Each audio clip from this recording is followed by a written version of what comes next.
Hello friends, आप सभी का स्वागत है। मैं हूं आदित्य और मैं लेके आया हूं आपके लिए daily editorial note session of 14 अगस्त। ठीक है, अगर आपके पास कोई भी क्वेश्चन होता है तो आप मुझे दिए गए मेल एड्रेस पे कांटेक्ट कर सकते हो या आप मुझे व्हाट्सएप कर सकते हो। ठीक है, तो चलिए लेट्स गो, आज का सेशन स्टार्ट करते हैं।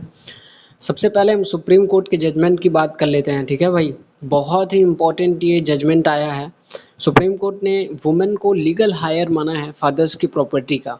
ठीक है, तो ये तो काफ़ी पहले से इन्हें माना जा रहा था। 2005 में जो हिंदू सक्सेशन एक्ट था उसमें जो अमेंडमेंट हुआ था उसके हिसाब से वुमेन भी अब अपने पिता की प्रॉपर्टी की उत्तराधिकारी होंगी। ठीक है, लेकिन इस घटना का क्या कॉन्टेक्स्ट है, क्यों ये न्यूज़ में है, आइए जानते हैं। ठीक है, तो अभी क्या हुआ है कि एक तीन जजों की जो बेंच है, ठीक है, जो हेडेड थी बाय जस्टिस अरुण मिश्रा, उन्होंने ये रूल किया है। उन्होंने बताया है कि Hindu women's right to be a joint heir to the ancestral properties by birth, यानी एक हिंदू महिला का जो अधिकार होता है कि वो अपने पिता की प्रॉपर्टी की उत्तराधिकारी बने, वो बाय बर्थ होता है। ठीक है, जन्म से उसे ये अधिकार मिलना चाहिए। ठीक है, अब ये स्टेटमेंट क्यों आया है, ठीक है, आइए हम इसे जानते हैं।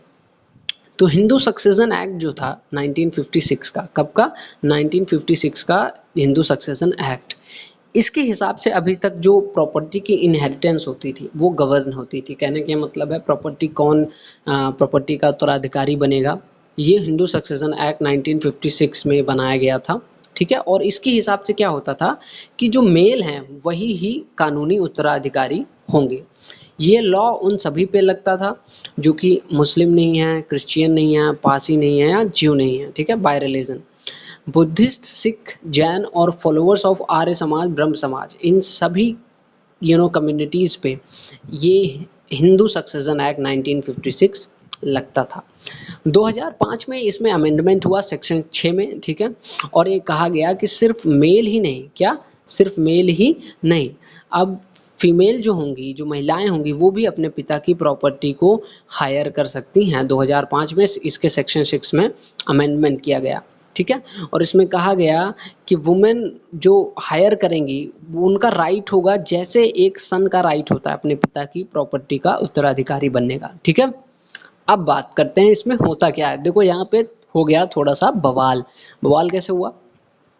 प्रकाश वर्सेस फूलवती केस 2015 का जो हुआ, इसमें दो जजों की जो बेंच है जिसको हेड कर रहे थे जस्टिस ए के गोयल। कौन हेड कर रहा था? ए के गोयल। इन्होंने कहा कि ये जो 2005 में अमेंडमेंट हुआ है कि महिलाओं को उत्तराधिकारी बनने का अधिकार प्राप्त होगा अपने पिता की प्रॉपर्टी का। ठीक है, तो इन्होंने ये कहा कि भाई उन्हीं महिलाओं को ये अधिकार मिलेगा जिनके फादर 9 सितंबर 2005 तक जीवित हैं। 9 सितंबर वो डेट थी जब इस एक्ट में अमेंडमेंट किया गया था। ठीक है, हिंदू सक्सेशन एक्ट में। अब 2018 में इसकी ठीक उल्टा डिसीजन आ गया, मतलब ठीक उल्टा तो नहीं कहूँगा लेकिन फिर इसमें चेंज कर दिया गया। ठीक है, एक दो जजों की जो बेंच थी जिसे हेड कर रहे थे जस्टिस ए के सीकरी, उन्होंने कहा कि जिनके फादर 2001 में डाइड हो गए हैं, ठीक है, जिनके फादर की डेथ हो गई है 2001 में, उन महिलाओं को भी 2005 के अमेंडमेंट के हिसाब से प्रॉपर्टी का लीगल हायर माना जाएगा। तो कहने का मतलब है कि समय समय पे सुप्रीम कोर्ट के डिसीजन बदलते रहे और इस लॉ में विवाद चलता रहा।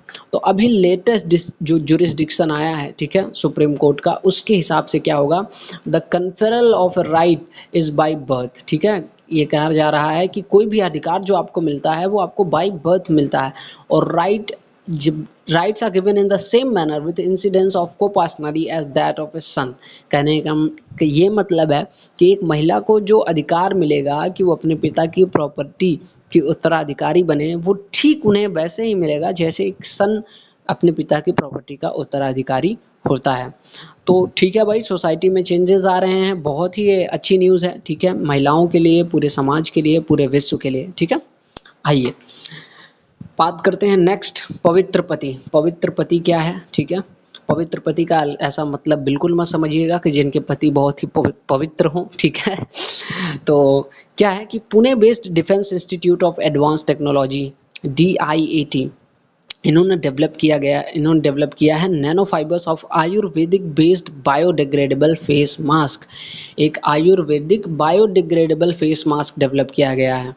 बायोडिग्रेडेबल फेस मास्क कहने का मतलब है कि आप अगर इसे कुछ समय के लिए आप रख दोगे, कुछ समय के लिए आप डिस्पोज कर दोगे तो अपने आप नष्ट हो जाएगा। इस मास्क की खासियत क्या है कि ये वायरस न्यूट्रलाइजर के रूप में काम करता है। किसके रूप में? वायरस न्यूट्रलाइजर के रूप में। और ये बैक्टीरिया और वायरस दोनों के खिलाफ इफेक्टिव है। इसका नाम पवित्र पति रखा गया है। चलिए, भारत के लिए गर्व की बात है। मैं और पूरी रॉयल्स एजुकेशन यही विश करेंगे कि ऐसे ही भारत टेक्नोलॉजी के क्षेत्र में आगे जाए, हम सभी को प्राउड फील कराए। अब आपको हम बता रहे हैं कमला हैरिस, ठीक है, न्यूज़ में रही हैं ये। और आइए मैं इनसे मिला देता हूँ। तो ये जैसा कि अगर आप इनके फ़ोटो देख पा रहे होंगे, ये हैं कमला हैरिस। क्यों न्यूज़ में हैं ये? डेमोक्रेटिक, देखो अमेरिका में ना होने वाले हैं चुनाव। क्या होने वाले हैं? चुनाव। कब? नवंबर में। तो अमेरिका के जो प्रेसिडेंशियल पद के उम्मीदवार हैं बिडेन, जो बिडेन, ठीक है, इन्होंने 55 वर्ष की हैरिस को वाइस प्रेसिडेंशियल कैंडिडेट के लिए नॉमिनेट किया है, ठीक है। और कमला हैरिस पहली ब्लैक वुमन बनेगी जो कि किसी मेजर पार्टी की तरफ से प्रेसिडेंशियल टिकट के लिए जिन्हें टिकट मिला है, ठीक है। प्रेसिडेंशियल वाइस प्रेसिडेंशियल सीट के लिए जिन्हें क्या मिला है? टिकट, किसी मेजर पार्टी में। तो ऐसी पहली ब्लैक वुमन है, ठीक है। हैरिस के बारे में आइए थोड़ा जान लेते हैं। इनके फादर जमैका से हैं और इनकी मदर जो हैं इंडियन है। तो हम सभी के लिए प्राउड की बात, एक इंडियन यूएस में वाइस प्रेसिडेंशियल कैंडिडेट के लिए चुनी गई हैं और वहाँ पे इलेक्शन लड़ेंगी, ये अच्छी बात है। ये अभी कैलिफोर्निया की सीनेटर हैं। क्या हैं? कैलिफोर्निया की सीनेटर हैं, ठीक है। थोड़ा सा जान लेते हैं सीनेटर क्या होता है। देखो क्या होता है ना कि अमेरिका में क्या है? कांग्रेस है। क्या है? कांग्रेस। जैसे हमारे यहाँ पार्लियामेंट होती है ना, अमेरिका में है कांग्रेस, ठीक है। तो इनकी जो कांग्रेस है वहाँ पे क्या होता है कि दो पार्ट्स हैं कांग्रेस के, ठीक है। एक है सीनेट और एक है यूएस हाउस ऑफ रिप्रेजेंटेटिव्स। तो उसी सीनेट में ये सदस्य हैं, इसीलिए इन्हें हमने लिखा है इनकी पोस्ट को सीनेटर। क्या लिखा है? सीनेटर। अब एक सीनेट में ना क्या होता है कि लगभग 100 सीनेटर होते हैं, ठीक है। जो यूएस की सीनेट है उसमें 100 सीनेटर हैं और हर सीनेटर 6 साल तक के लिए पद पे रहता है। यूएस के हर एक स्टेट से 2 सीनेटर जाते हैं सीनेट में, ठीक है। तो काफ़ी प्राउड की बात है एक बार फिर से हम इंडियंस के लिए। और अब हम बात करते हैं सोमालिया की।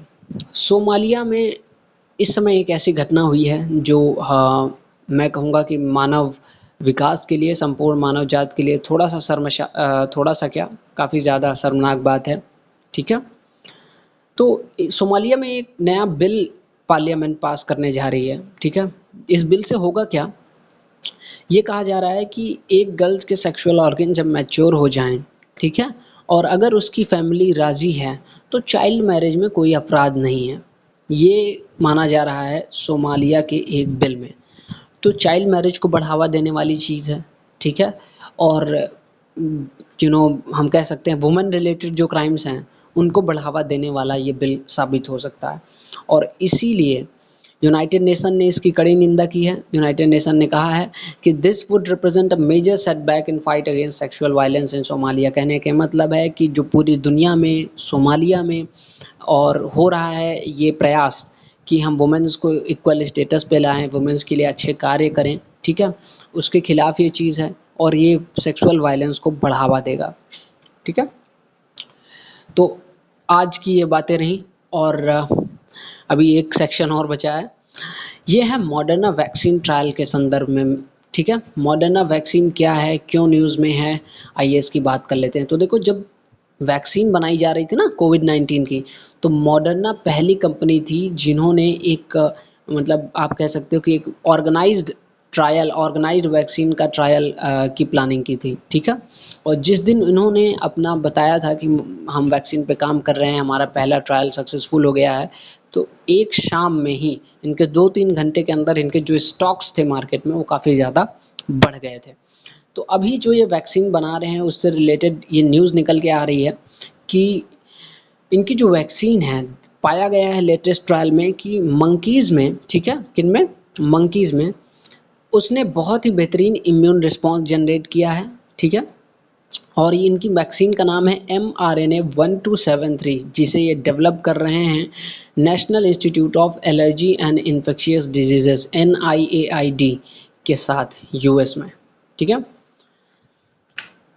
तो ये रही आज की बातें।